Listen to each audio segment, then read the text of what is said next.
오늘 함께 볼 말씀은 신약 베드로후서 3장 8절에서 18절 말씀입니다. 베드로후서 3장 8절에서 18절 말씀입니다. 제가 먼저 오늘 말씀 본문을 읽도록 하겠습니다.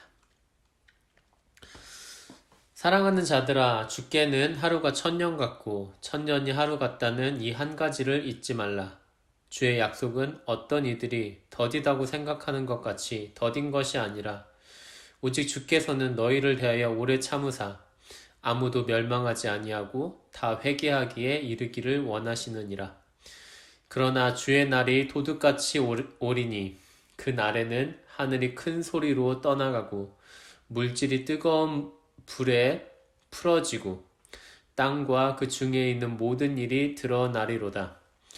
이 모든 것이 이렇게 풀어지리니 너희가 어떠한 사람이 되어야 마땅하냐? 거룩한 행실과 경건함으로 하나님의 날이 임하기를 바라보고 간절히 사모하라. 그날에 하늘이 불에 타서 풀어지고 물질이 뜨거운 불에 녹아지려니와 우리는 그의 약속대로 의가 있는 곳인 새 하늘과 새 땅을 바라보도다. 그러므로 사랑하는 자들아, 너희가 이것을 바라보나니 주 앞에서 점도 없고 흠도 없이 평강 가운데서 나타나기를 힘쓰라. 또 우리 주의 오래 참으심이 구원이 될 줄로 여기라.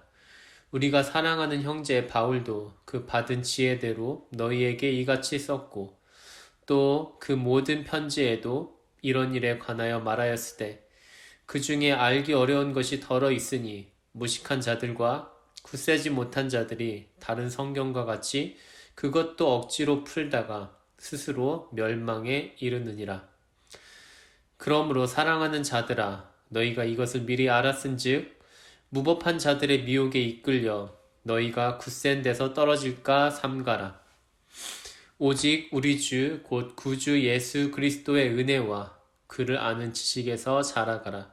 영광이 이제와 영원한 날까지 그에게 있을지어다. 아멘. 오늘 본문은 주님의 재림에 관하여 중요한 교훈들을 알려줍니다. 본문에서 제일 먼저 다뤄지고 있는 주제는 주님의 다시 오심이 지체되는 이유입니다. 결론부터 말하자면 주님의 재림이 지체되고 있다는 우리의 생각은 틀렸다는 것입니다. 첫째로 우리가 시간의 흐름을 계산하고 인식하는 능력이나 방식은 하나님의 능력과 그 방식을 따라잡지 못합니다. 그렇기 때문에 우리는 하나님의 능력과 방식을 이해하지 못하는 우리의 무능력을 탓해야지 주님의 다시 오심이 왜 이리 더디냐고 말해서는 안 된다는 것입니다. 그리고 여기에 더해 한 가지 중요한 사실을 더 생각해 봐야 합니다. 주님의 다시 오시기 전까지의 시간은 하나님께서 사람들에게 회개할 기회를 주시는 자비하심에서 기인한다는 것입니다. 그렇기 때문에 주님의 다시 오심이 아직 이루어지지 않는 상황에서 우리가 해야 할 일은 주님의 능력이나 약속에 대한 의문을 갖는 것이 아니라 사람들의 죄에 대하여 오래 참으시고 회개의 기회를 주시려는 하나님의 자비하심을 감사하고 전하는 것입니다. 본문은 주님의 재림의 정확한 시기에 대해서도 말합니다. 이것도 결론부터 말하자면 하나님 외에 그 어느 누구도 그 시기가 언제인지 정확히 알 수 있는 사람은 없다는 것입니다. 하루를 1000년으로 그리고 1000년을 하루로 문제없이 파악하고 통제하는 하나님의 능력을 따라잡을 수가 없는데 그러한 하나님께서 특별히 정하신 시간을 알아내려고 시도하는 것은 정말 오만하고 무리한 욕심입니다. 오늘 본문은 주님께서 이 땅에 다시 오시는 때를 예고 없이 도둑이 갑자기 찾아오는 상황을 예로 들어 설명합니다. 주님께서 다시 오시는 것은 예고는 없지만 확실히 이루어질 일입니다. 주님께서 이 땅 위에 다시 오시는 날에 어떤 일이 일어날까요? 두 가지의 일이 순차적으로 일어납니다.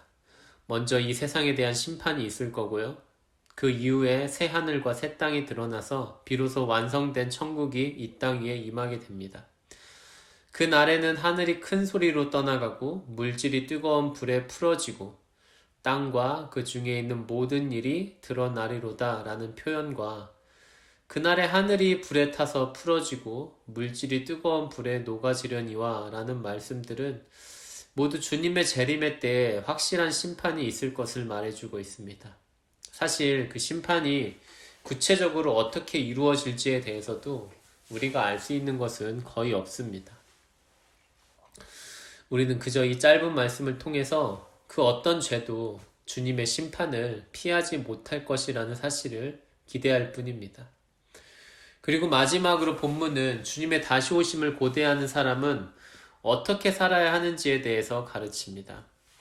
먼저 본문은 주 앞에서 점도 없고 흠도 없이 평강 가운데서 나타나기를 힘쓰라 라고 말합니다.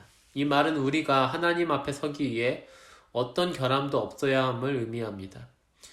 예수 그리스도께서 어떤 점도 없고 흠도 없는 어린 양으로서 사람들의 죄의 값을 대신할 합당한 제물이 되신 것처럼 우리들도 하나님을 대면할 때 어떠한 결함도 없어야 한다는 것입니다.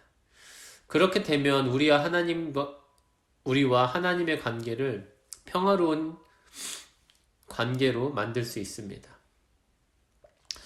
본문의 평강 가운데서라는 말은 바로 하나님과 온전하게 평화로운 관계를 유지한다는 뜻입니다. 여기에 더해 베드로 사도는 오늘 본문에서 또 다른 사도인 바울을 언급하고 있는데요. 본문의 짧은 설명만 보고서 당시 문제가 되었던 사도 바울의 편지와 그 내용을 정확히 알아내는 것은 매우 힘든 일입니다. 다만 우리가 여기에서 짐작할 수 있는 것은 온갖 점과 흠으로 더럽혀진 삶으로 인해 하나님과의 관계가 틀어져 버린 사람들이 사도 바울의 어떤 편지를 자신들을 합리화하기 위해 사용했을 거라는 것입니다. 이런 사실을 생각하면 우리는 잘못된 성경 해석이 그 자체로 문제가 되는 것은 아니라고 생각할 수 있습니다. 진짜 문제는 그런 잘못된 해석을 고집하는 이유 혹은 의도에 있다는 것입니다. 결국 자신의 잘못된 마음과 행실로 인해 하나님과의 관계가 틀어진 것을 그럴듯하게 포장하기 위해 특정한 성경 해석을 들이미는 것입니다. 그러한 시도는 하나님과의 관계가 틀어진 것을 숨길 수는 있겠지만 그 틀어진 관계를 개선하지는 못합니다. 결국 그러한 시도를 하는 사람들은 오늘 본문의 가르침대로 멸망에 이를 뿐입니다.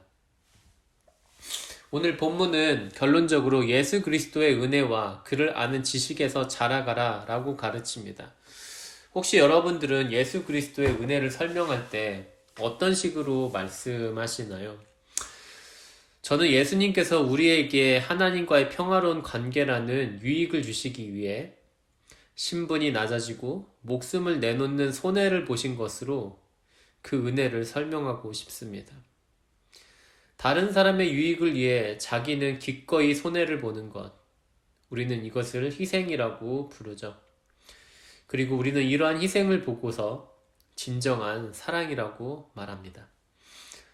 앞서 언급한 점도 없고 흠도 없다는 말은 사랑 외에 다른 것이 있지 않는 마음의 상태를 말한다고 생각됩니다. 주님께서 다시 오실 것이라는 경각심을 갖고 우리는 온갖 종교적인 의식을 실천할 수 있습니다. 기도도 많이 하고 예배도 많이 참석하고 성경을 읽고 해석을 하고 큐티를 하고 또 찬양을 부르고 또 교회 봉사에 열심히 참여하는 식으로 말입니다. 그런데 복음서를 보면 당시 예수님과 가장 사이가 나빴던 사람들은 앞서 말한 신앙의 모범생 혹은 전문가들이었습니다. 믿음의 조상 아브라함의 직계 자손이었던 유대인들, 바리새인들, 사두개인들, 제사장들, 율법 교사들, 이들은 신앙의 표본이자 모범으로 인식되던 사람들이었습니다.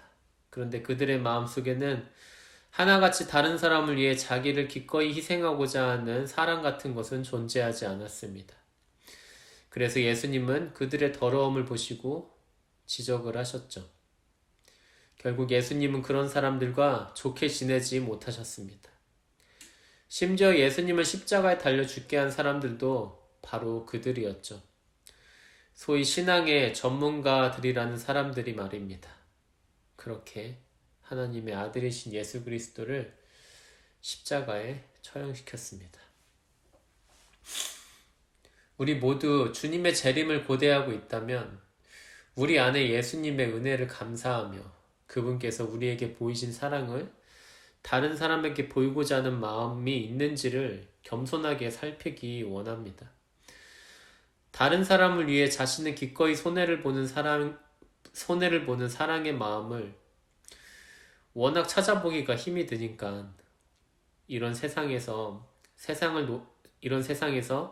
사랑을 논한다는 게 뜬구름 잡는 얘기처럼 들리고 세상을 몰라도 너무 모르는 바보 같은 사람이나 하는 말처럼 들릴지도 모릅니다.